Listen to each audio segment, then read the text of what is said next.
Hello, everybody. This is Nasira, the energy architect. Today we are with Dina.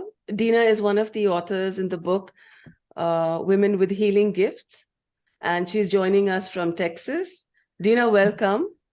Thank you. It's a pleasure to be here. Thank you for joining us. Um, so the book is actually trending at #1 spot right now, and congratulations on that. Congratulations. Thank you. Yeah, it's exciting. So I'm going to tell you a little bit about Dina. Okay.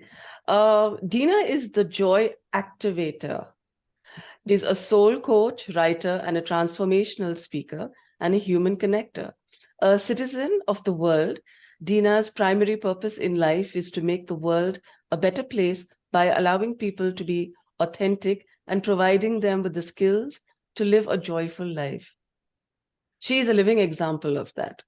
So in 2012, Dina became a certified Theta healer, where she has worked with clients on limiting subconscious beliefs and enabling them to see their greatness. Over the past decade, Dina has conducted healing and meditation sessions and has helped hundreds of people with their emotional, physical, and spiritual issues. Dina is currently a keynote speaker and workshop facilitator who provides strategic happiness workshops for staff and leaders in the small business, nonprofit, education, and municipality sectors.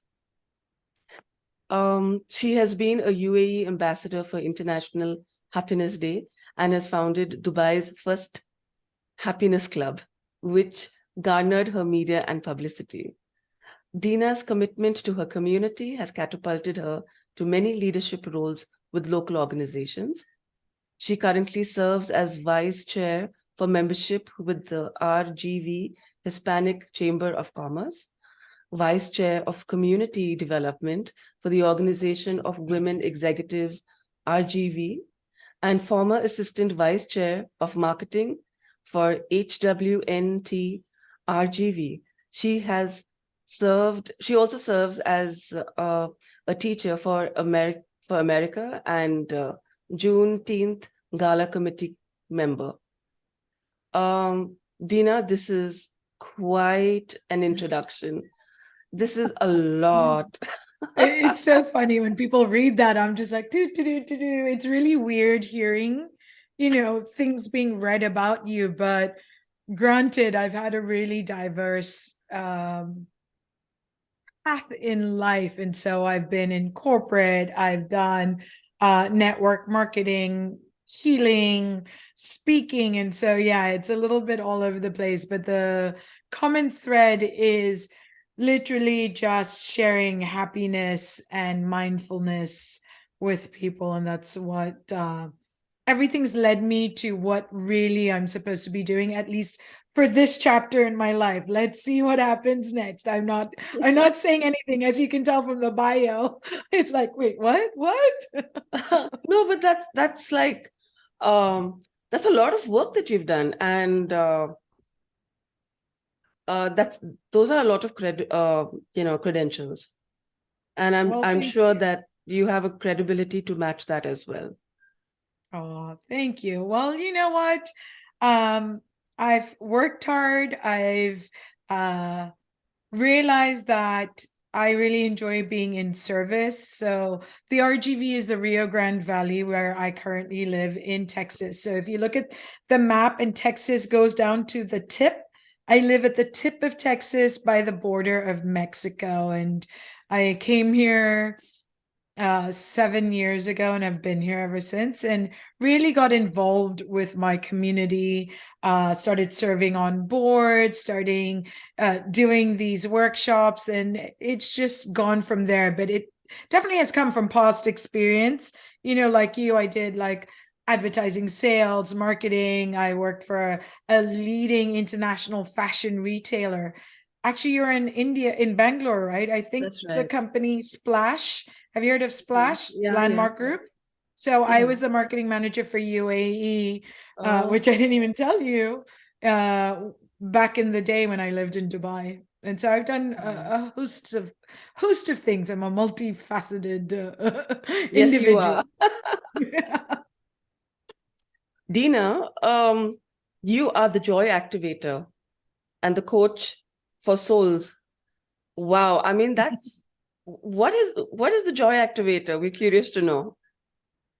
Yeah, so I've always been known as the happy chick. I have always been someone, they're like, Dina, do you wear rose-colored glasses? You're always just seeing rainbows and everything's just happy. And I go, I've been really blessed to be able to have the gift of realizing from an early age that happiness is a choice that we need to make. And as I've developed and grown and gone through different career paths and places where I've lived.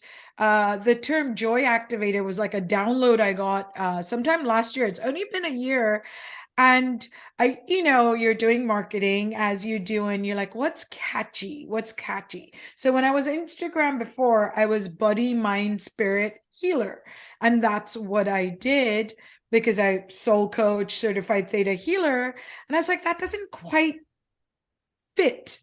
And so I don't know where it came from. It was a download in my brain. It was like the joy activator because I did a lot of work on.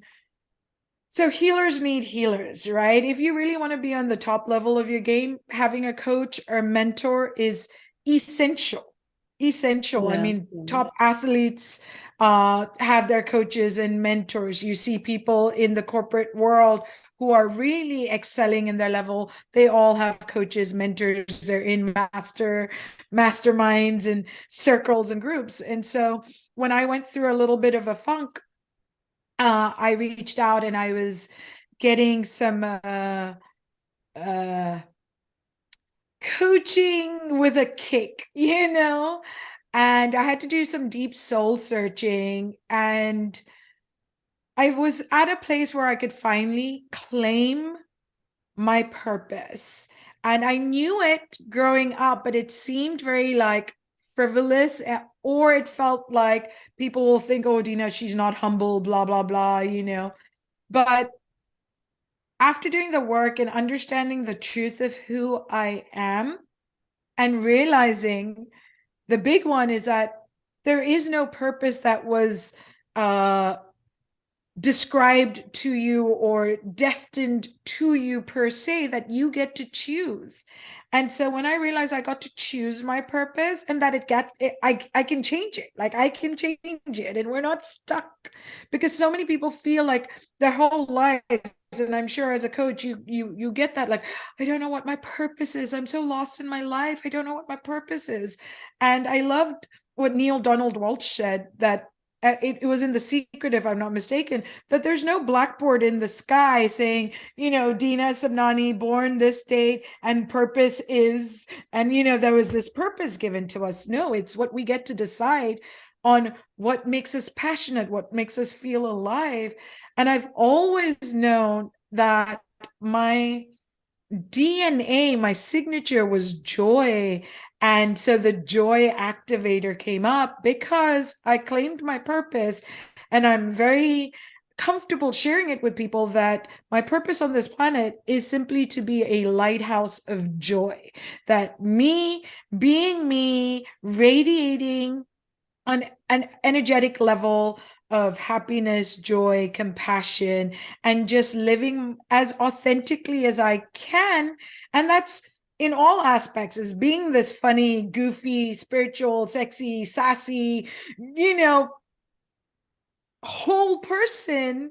Then I give people the permission to do the same. And that when I walk into a room, I know I can shift the energy and just bring joy. That's in my DNA. Those are the codes I am here to share and gift with other people. Wow. Wow. That was very powerful.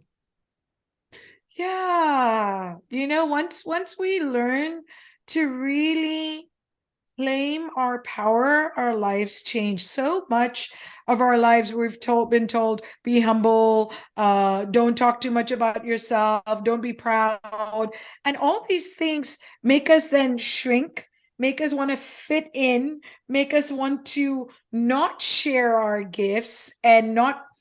All my life, Dina, you're too loud. Dina, you're too much. You're too much. Because I have vibrant energy, right? And I realized it's okay. It's not about other people being comfortable with me. It's about me being comfortable with me and knowing what I have. And it's part of another story, but the guru in my life was love personified. And the last conversation I had with him when he was alive was, bless me that I can then take this love that you so freely give and do the same thing and share this love with other people. And that's part of the blessings that, I believe to have.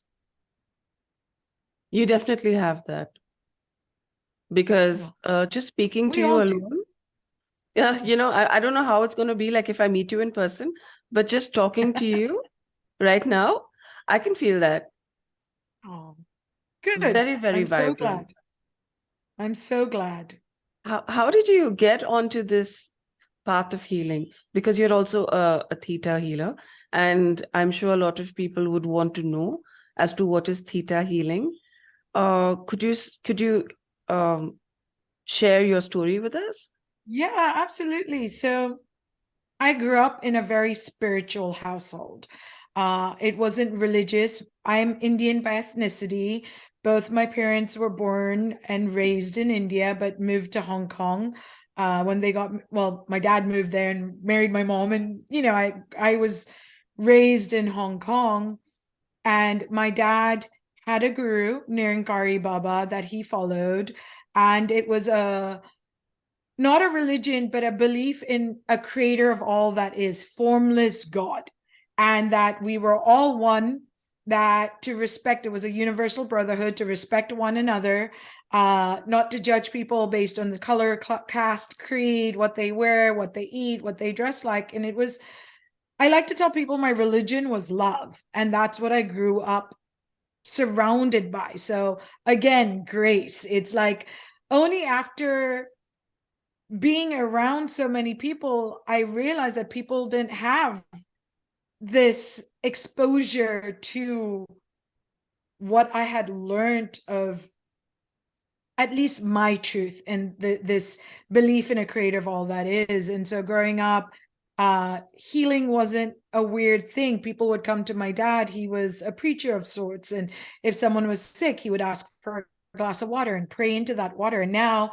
decades later, we've learned, and there's science behind the healing powers of water and speaking intention into water and how the crystals change. And if you don't know what I'm talking about, just Google Dr. Mazuro Imoto and you'll learn about that. And it's powerful. And I was 15 when I did my first healing course, and it was Wow. Japanese healing art. And so you learned to channel energy through you. And so things like energy and being able to be a conduit for that energy, I learned at the age of 15. And it was just a process. And then my uncle was a Reiki grandmaster. He had a Reiki school in India. Mom had done Reiki. My parents were in semi-precious gemstones. They were exposed to a lot of like new age, hippy dippy people, crystal healing, and all of those things. And so it was a natural progression. And I would say about 12 years ago, actually a little before that, I had been introduced to theta healing. I think it was in Dubai when I was working and living in Dubai. And I had heard about it and I think experienced one session. And then I was in this on again, off again relationship that was really tough. And when that ended, I went back home to Hong Kong, and divine synchronicity, there was a course happening in Thailand. A French teacher was teaching it in a beautiful tropical island in Thailand. I went and did basic manifesting and soulmate, and then basic advanced manifesting and soulmate. And then the teachers there were like, Dina, you have an aptitude. This is a path that you need to be taking. So I stayed back and I did like a 3-week intuitive anatomy course and continued in the field of theta healing, which really appealed to me because it takes science and spirituality and puts them hand to hand. They use the energy of the creator of all that is, and that's what I believed in, the formless creator, not like Krishna or Buddha or Christ. It was going to the consciousness of Right. all of it, and understanding that when you were able to connect to the energy of the creator of all that is and do your own work to clear your beliefs, you know, for me, healing is unlearning all these beliefs that were piled onto us from our culture, from our ancestors, from our, you know, gender beliefs, all these things that were piled onto us, and this is how you're supposed to be. Unpeel them and really dig through the subconscious mind to see what are the beliefs that are limiting you from living the life that we all know we could live. And so doing the work myself in these courses, you're literally working with a partner and clearing layers and layers and layers of beliefs in each of your body, like in your eyes, beliefs in your brain, beliefs in your endocrine system. Like we had to really learn the human system. And it also takes science. There was a lot of the founder, Vianna, she calls herself a lady scientist. And so there was a lot of science behind it. They had like EKG machines to see that the practitioner would go into a theta brainwave. And when they're working with a client, the client goes into that theta brainwave just by being in the energy. And I've witnessed it so many times when working with clients. And it was this path that was meant to be. And so all the learnings I've had now, that's why I call myself a soul coach, is I'm able to use what I have learned and utilize it with my clients. But what I think makes it a little more powerful is that I don't only sympathize with people, I can empathize, because my life hasn't been all roses and rainbows and unicorns. I've gone through, you know, serious things that people go through in their life, from health issues to relationship issues to losing a loved one. And my dad, who was my best friend, passed 22 years ago, almost on his 60th birthday. And so I had death right in front of me. But because of his grace and the learnings I had, I understand that death was just merging back into the formless, and it was a rebirth. And so it wasn't as traumatizing. It wasn't, you know, I wasn't grief stricken for, like, some people just break their hearts and are never the same. But I realized that we have a gift of this life, and what we do with it is up to us. And so I love to live my life as much as possible and enjoy all of it. Um, well, in India, we're still waiting to get our hands on the book, and I'm wondering, what is your chapter about? Would you like to speak about that? Sure. So my chapter in the book is just sharing a little bit about my story, and my title is Everyone is a Healer. You know, some people growing up in India that we knew there were some Sufis and some, you know, people who had healing gifts, but they always, you saw them, either they had, like, they were blind or they were lame or they had something missing, because there is a belief that if you're a healer, you will have to give something of yourself, right? And those are beliefs as healers that we might have that stop us from going forward. Many witch wounds, like, you know, witches who were burnt down, and that healers can be killed for doing what they're doing because it's jadoo, black magic, or something of that sort. But when I realized, because from a very early age, I learned skills to help me connect and tap into my own intuition. So I just shared a story, like I shared with you, growing up with a very spiritual father in a house that was very open, not very conservative in our Indian values, and being exposed to opportunities to allow me to tap into that and where my life path took me into Reiki and shamanic courses to learn how to find my spirit animals. And it's something we can all learn. It's not necessarily then you have to go out and teach it, but if you are resonating to it, obviously whoever's watching this, has some sort of resonance, has picked up maybe the book Woman with Healing Gifts that's available on Amazon, on Kindle and a paperback. And so there's an interest, and there's something within all of us, right? We think there has to be more to life. We've seen miracles happen all the time, but they're not for a select few. It's just the beliefs that stop us. So I just shared how you can tap into those gifts, little things you can do, like trusting your intuition more by taking sessions, having sessions from different healing modalities, energy work, if it's EFT, if it's Reiki, if it's NLP, just different modalities to see what resonates with you, what provided the greatest shift within you, and go, whoa, how did that person know that? Because there are skills you can learn. And the more we tap into our innate gifts, the more we become a gift, right? The more we serve. Because they say, there's a saying, and you don't have to subscribe to it, but as we do our own healing, we're healing 7 generations behind us and 7 generations in front of us.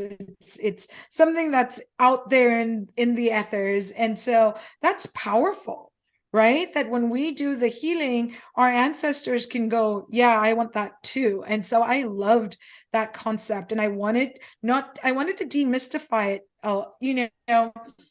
Yes, a lot of people think it's woo-woo and they talk energy, but I've been doing workshops and speaking engagements with people here in Texas. I'm in a very small town, predominantly Hispanic, Latino, very Catholic, Christian based. And, people like, oh, you're never going to get around talking about like energy and meditation and spirituality, but you'd be surprised. There's a lot of people, and the world is opening up to that. And so it's understanding that we are all energy, and energy doesn't lie.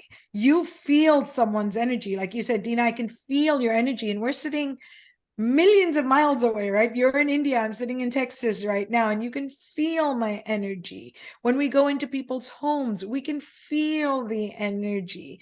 You can be the type of person when you walk into the room and people are like, yay, she's here. Or when you walk out of the room, they're like, oh, thank God they've Yeah. left, because that person's energy, right? And so it's not weird. And I like to make things really practical. So I talk about spirituality very practically. Like, how do we live our lives as being good human beings, of realizing that we're in control of our choices, but we give it away to everyone else, and to take back those choices. And so I've done satsangs, and and people are like, Dina, but you make it sound so simple. I go, back in the day, if you're reading the Quran, if you're reading the Gita, if you're reading the Bible, it's not very easy to understand in today's day and age. But my dad was a genius at taking the lessons through our spiritual congregation and just making them everyday living. How do we live connected to the creator? How do we live as good human beings, understanding what we do makes a difference? And so that's what my chapter is about. And I'm excited. I'm really excited for this book and to be able to share that with people. Wow, that was really beautiful, Dina. Oh, Thank you for sharing that. absolutely. Um, how can people reach out to you? So I'm on Instagram. They can follow me at the Joy Activator. Okay. I'm on Facebook, Dina Sabnani. I have my business page, Dina Sabnani, the Joy Activator. They can find me on LinkedIn. I have to get better using my LinkedIn. But yeah, I'm really accessible. I've been on social media for almost 15 plus years on Facebook itself. I used it as a networking tool when I first joined, and have these, people go, oh, social media is so bad. It depends. What are you following? What are you looking at? What are you listening to. Mine is full of people I connected with that were people who wanted to make a difference. Spiritual people, healers, energy, personal development. If you're not into, like, if you think the energy works a little woo-woo, great. Start with personal development, right? Yeah. People like Zig Ziglar, people like Tony Robbins, one of my mentors, Joseph McClendon. There are thousands of ways of learning to become a better version of yourself. We all can do that, but we expect other people to change and shift. But when we look within and look in the mirror, and if you don't like what you're looking at, we have the ability to change it. We're not trees. We don't have roots that stop us from moving. It's like, okay, this isn't working. A little quip from the book is, my told me that, and this is way before it became popular. Again, we're talking about the 80s, where he said, Beta, you are the director, the producer, the cinematographer, the actor, the writer of your life movie. What do you want to see in it? Right? You have the power to write it and script it. And if you don't like something, change the story.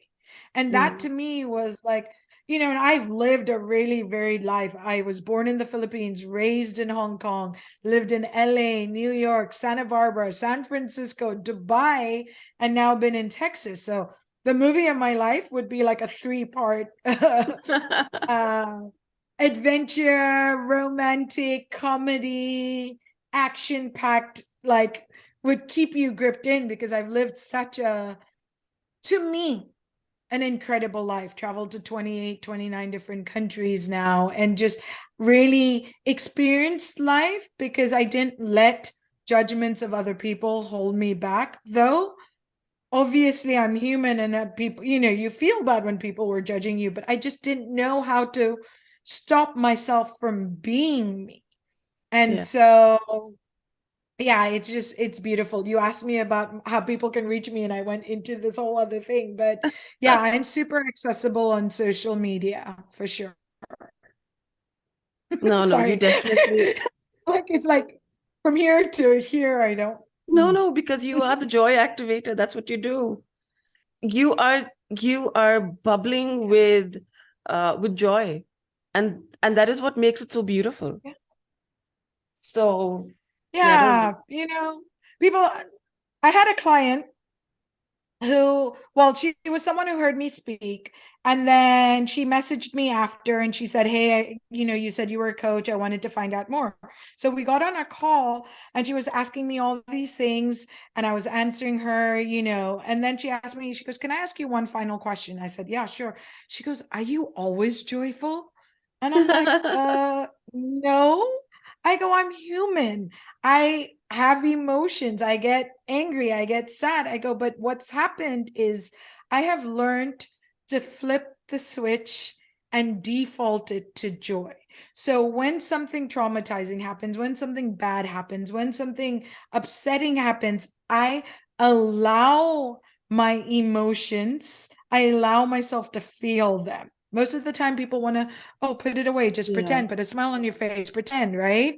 But no, it's not about, all emotions are valid. They're teaching us something, but it's managing those emotions, right? Allowing them, because if we then don't manage our anger, and we are using that as an emotional outburst, and we're not keeping it in check, then it's not serving us. But anger serves us if it comes at a time where we need to be pissed off at something and make changes, right?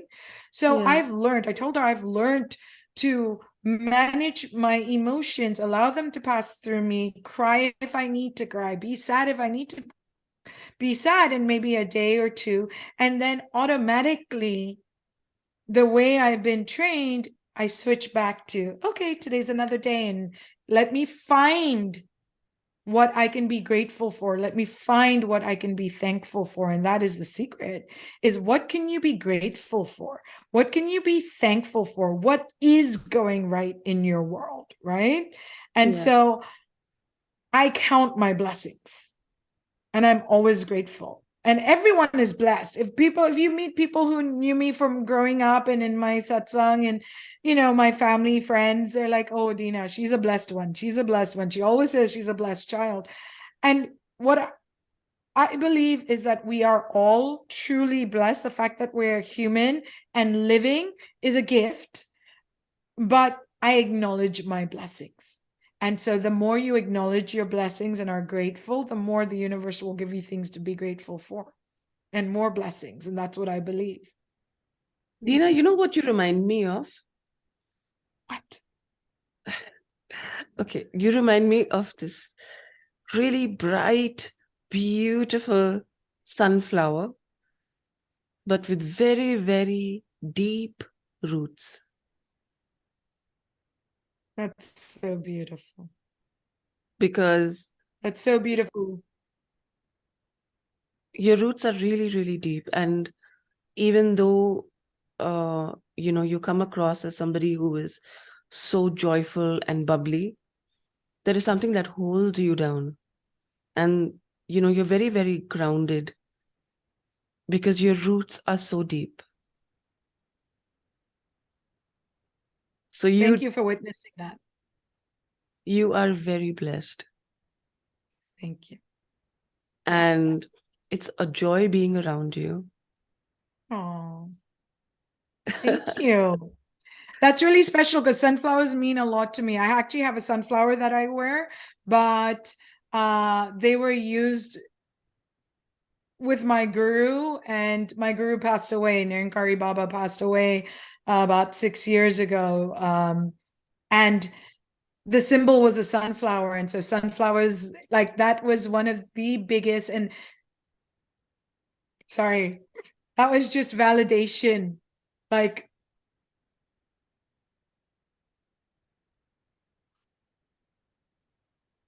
that was just validation that I'm on a path and that grace is still on my head and that I'm doing what I'm supposed to do, because literally I never told you about sunflowers and how that connects me to my guru, and full circle moment. So thank you for that blessing. That was huge for me. Huge. Wow. Thank Wow. you. Thank you. Yeah. Whew.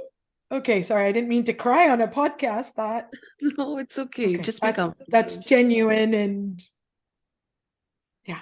No, Beautiful. I really do appreciate you um coming over and like virtually and being you For a cup of chai. for a cup of chai. Thank you. And being you, just the way you are, so real, authentic, and genuine. Um, and I'm sure like people are going to try and read your chapter and understand how to activate or awaken or reactivate their joy. Yeah. And that's exactly it. It's making those choices and understanding that you have gifts, and they all know that. And that's what I actually go out and talk about is, as the joy activators, teaching people that happiness is a choice. And I know you had asked me, you wanted, what would I leave with people? Is that very simple thing. I ran happiness clubs and realized that we have to choose happiness moment by moment, hour by hour, day by day, week by week, month by month, year by year, until it becomes a subconscious habit, just like we have other habits we've created, and it's within our very cells, because we're defaulted to negativity, just caveman days of the fright and flight and, being scared of what's in the world. But now life has changed completely, but that hasn't shifted within. And so with the negativity default, we need to make the effort to understand how we can choose happy, and that's by starting by ourselves. So everyone has the ability to do that, and then you just have to make that happiness decision. That's the thing. That's the thing that people don't really know, that they have this choice. And a lot of people get stuck where they are. They keep thinking that life has happened to them. They don't realize that life has happened for them, and it gives them that opportunity to grow from that. How many people we know get stuck, not knowing that they have a choice? Yeah. And And that's the work we do with people, right? With our clients. That's exactly who comes to us, are people who are stuck, who don't know how to move forward, and they think it's this big secret, and it's literally identifying what's in your way. What were you taught growing up? What do you believe about yourself, being a woman, being a man? What are these things that are like stopping you from truly being authentic and being joyful? I mean, when there's science that's done that says that when there's one person radiating at the energy of joy and compassion in that coherence level, it's a Heart Math Institute, and if they're coherent, they can impact 70,000 people around them. So people talk about, oh, the whole world has to wake up and everyone has to switch on their light. No, it just takes individuals who are willing to do the work on themselves to get to this place so that we can create this impact, and those lights all around light everything else up and changes the energy and raises the frequency. And it's not like terms like light worker, even the term healer to me just seems, I'm like a facilitator, a witness, a channel for the energy of the creator to come through. And you are guided. You are guided. Yeah, I mean, and I think that's all of us, right? But even in the spiritual world, there's so many labels, and now there's toxic spirituality and people thinking they're better, then the spiritual ego comes up. So it's just, sometimes it's about just getting to the basics and choosing love. Like, what would love do, right? And how can you be a happier version of yourself? Don't worry about who's around you. What brings you joy? Do that, and the world will change. Very, very well said. So, Dina, we're at the top of our time, and I just want to say that I'm very grateful that you came on today and you spoke about your chapter and everything that you're doing. May you continue to touch people's lives the way you do. Okay, you definitely are truly, truly blessed. More power Thank you. to you. I receive your blessings with like open heart. Thank you. Thank you for having me on your podcast. Thank you for being a co-author in this book. I'm excited to read your chapter too. Thank you so much. Thank you. And this book is launching on the 18th of June. It's by Action Takers Publishing. That's headed by Linda Sunshine and Sally Green. And I hope you guys pick it up and read it. Thank you, everybody, for being here today and listening to us and watching us. This is the Energy Architect signing off. Thank you. Thank you, Dina. Thanks. Thank you. Bye.